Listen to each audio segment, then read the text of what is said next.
আচ্ছা, বিশ্ব রাজনীতি আর অর্থনীতি এই বিষয়গুলো বেশ জটিল, তাই না? কিন্তু যদি এমন হয় যে এর অনেক কিছু বোঝার জন্য একটা মাত্র চাবি আছে, সেই চাবিটার নামই হলো পেট্রোডলার। এটা শুধু অর্থনীতির কোনো কঠিন শব্দ নয়, বরং এটা হলো তেল, ডলার, ক্ষমতা, যুদ্ধ আর বিশ্ব বাণিজ্যকে মিলিয়ে তৈরি হওয়া এক জটিল সমীকরণ। চলুন এই অদৃশ্য শক্তিটাকে একটু কাছ থেকে বোঝার চেষ্টা করা যাক। আমরা সবাই জানি যুক্তরাষ্ট্র বা আমেরিকা বিশ্বের সুপার পাওয়ার, কিন্তু কখনো কি মনে প্রশ্ন জেগেছে ঠিক কেন? মানে কোন জিনিসটা তাদের এতটা ক্ষমতাশালী করে তুলেছে? প্রথমেই হয়তো মাথায় আসবে তাদের বিশাল মিলিটারি বা অত্যাধুনিক প্রযুক্তির কথা। হ্যাঁ, ওগুলো তো অবশ্যই বড় কারণ, কিন্তু তাদের আসল ক্ষমতার উৎসটা সেটা কিন্তু চোখে দেখা যায় না। এটা একটা অদৃশ্য সিস্টেম যা নীরবে পুরো বিশ্বের অর্থনীতিকে নিয়ন্ত্রণ করে। আর সেই অদৃশ্য শক্তিটাই হলো পেট্রোডলার। নামটা শুনলেই বোঝা যায় পেট্রো মানে তেল আর ডলার মানে তেল আর ডলারের এমন এক জোট যা আমেরিকার হাতে তুলে দিয়েছে এক অভাবনীয় ক্ষমতা। খুব সহজ করে বললে পেট্রোডলার সিস্টেম মানে হলো সারা পৃথিবীতে তেল কিনতে বা বেচতে হলে সেটা মার্কিন ডলারে করতে হবে। ব্যাপারটা অনেকটা এরকম, ধরুন বিশ্ব অর্থনীতি একটা খেলার মাঠ, তেল হলো সেই মাঠের বল, আর এই খেলার একমাত্র অফিসিয়াল ভাষা হলো ডলার। কিন্তু প্রশ্ন হলো এই সিস্টেমটা এলো কোত্থেকে? ডলার হঠাৎ করে সোনার জায়গা দখল করে এতটা গুরুত্বপূর্ণ হয়ে উঠল কিভাবে? এর জন্য আমাদের একটু টাইম ট্রাভেল করে পিছনে যেতে হবে। দ্বিতীয় বিশ্বযুদ্ধের পর ব্রেটেন উডস নামে একটা চুক্তি হয়েছিল। তখন নিয়ম ছিল বিশ্বের সব দেশের কারেন্সি ডলারের সাথে, আর ডলার থাকবে সোনার সাথে যুক্ত।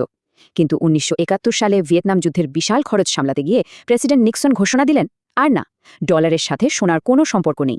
ইতিহাসে এটাকেই বলা হয় নিক্সন শক। এর ঠিক ২ বছর পর ১৯৭৩ সালে আরব ইসরায়েল যুদ্ধ শুরু হলো। আরবেরা তেল রপ্তানি বন্ধ করে দিল, আর তেলের দাম ১ লাফে ৪ গুণ বেড়ে গেল। তখনই সবাই বুঝল তেল শুধু জ্বালানি নয়, এটা একটা মারাত্মক অস্ত্র। আর ঠিক তখনই নতুন একটা খেলার মঞ্চ তৈরি হয়ে গেল। আর সেই নতুন মঞ্চে ১৯৭৪ সালে একটা গোপন শক্তি হল। কাদের মধ্যে? আমেরিকা আর সৌদি আরবের মধ্যে। এই চুক্তিটাই আজকের পেট্রোডলার সিস্টেমের জন্ম দেয়। চুক্তিটা ছিল বেশ সোজাসাপটা, কিন্তু দারুণ চতুর। ১. আমেরিকা সৌদি আরবকে সব ধরনের সামরিক নিরাপত্তা দেবে। ২. বিনিময়ে সৌদি আরব তাদের সব তেল বিক্রি করবে শুধুমাত্র মার্কিন ডলারে, অন্য কোনো কারেন্সিতে নয়। আর ৩ নম্বর, এবং এটাই সবচেয়ে ইন্টারেস্টিং পার্ট, তেল বেচে যে বিলিয়ন বিলিয়ন ডলার আয় হবে সেই টাকাটা আবার আমেরিকাতেই ফেরত পাঠাতে হবে। কিভাবে? আমেরিকার সরকারি বন্ড কিনে, মানে সোজা বাংলায় মার্কিন সরকারকে লোন দিতে হবে। এই পুরো প্রক্রিয়াটার একটা গালভরা নাম আছে, পেট্রোডলার রিসাইক্লিং।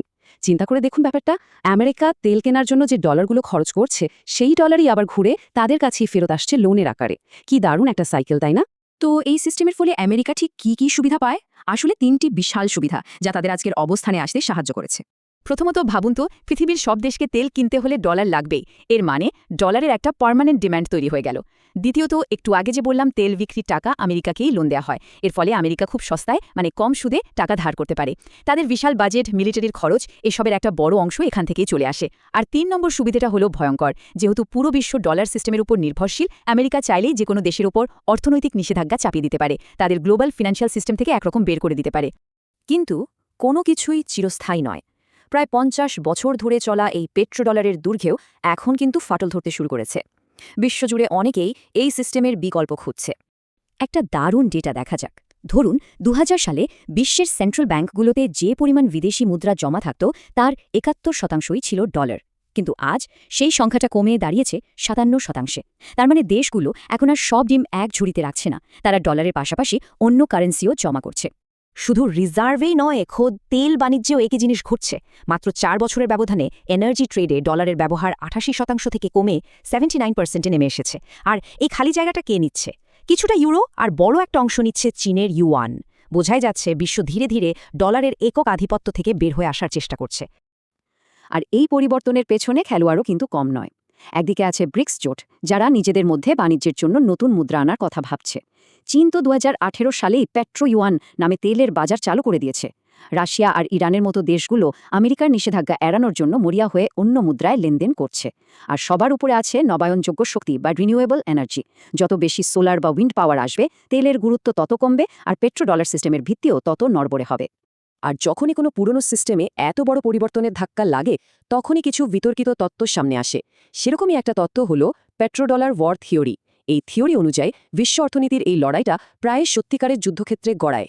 বিখ্যাত বই রিচ ড্যাড পোর ড্যাড এর লেখক রবার্ট কিওসাকি একটা দারুণ কথা বলেছেন। তিনি বলেন অনেকেই ভাবে ইরাক, ইরান বা ভেনেজুয়েলার সমস্যাটা তেল নিয়ে, কিন্তু আসল গল্পটা ওটা নয়। আসল উদ্দেশ্য হল পেট্রোডলার সিস্টেমকে টিকিয়ে রাখা। যারা এই তত্ত্বে বিশ্বাস করেন তারা দুটো বড় উদাহরণ সামনে আনেন। যেমন ২০০০ সালে ইরাকের সাদ্দাম হোসেন ঘোষণা দিয়েছিলেন যে তিনি এখন থেকে তেল বিক্রি করবেন ইউরোতে, ডলারে নয়। এর ঠিক ৩ বছর পর ২০০৩ সালে ইরাকে আমেরিকান ইনভেশন হয়। আবার ২০১১ সালে লিবিয়ার মুয়াম্মার গাদ্দাফি একটা গোল্ড বেসড আফ্রিকান কারেন্সি চালুর প্রস্তাব দেন। এর কিছুদিনের মধ্যেই সেখানে ন্যাটোর মিলিটারি ইন্টারভেনশন শুরু হয়। এখন মনে হতে পারে এই সব তো বড় বড় দেশের খেলা, আমাদের কি? আসলে এর প্রভাবটা কিন্তু সরাসরি আমাদের উপর এসে পড়ে। যখনই আন্তর্জাতিক বাজারে তেলের দাম বাড়ে, আমাদের আমদানি খরচ বেড়ে যায়। এর জন্য আরও বেশি ডলারের দরকার হয়। ফলে ডলারের দাম বাড়ে আর টাকার মান কমে যায়। মানে ওয়াশিংটন বা বেইজিংয়ের কোনো একটা সিদ্ধান্তের প্রভাব সরাসরি ঢাকার অর্থনীতিতে এসে ধাক্কা দেয়। তাহলে সব মিলিয়ে কি দাঁড়ালো? পেট্রোডলার ব্যবস্থা এখনও মরে যায়নি, এটা এখনও বেশ শক্তিশালী। কিন্তু এর দুর্গের দেয়ালে যে ফাটল ধরেছে সেটাও সত্যি। সারা বিশ্ব ধীরে ধীরে একটা বহু মুদ্রাভিত্তিক ব্যবস্থার দিকে এগোচ্ছে।